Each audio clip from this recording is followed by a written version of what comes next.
Hello guys, welcome back to this channel. In this today's tutorial, I'm going to show you how you can quickly highlight duplicate values on Microsoft Excel. Okay, let's get into it guys. I have prepared a data on Microsoft Excel and I'm going to find duplicate data here. Okay, so first of all guys, we need to select the area like this, and here I just need to select the name.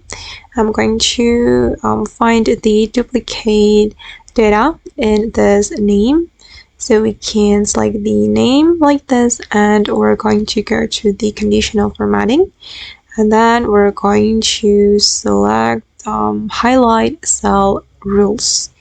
Okay, then you can choose duplicate values. Alright, and then here you can change the format. For example, I'm going to color the duplicate values with green. So I'm gonna choose green fill with dark green text. Okay, and click on OK. Alright, and as you can see guys, these are the duplicate values on Microsoft Excel.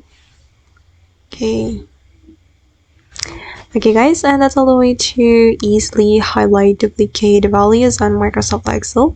I hope this tutorial will be useful for you. Thank you so much for watching, and bye.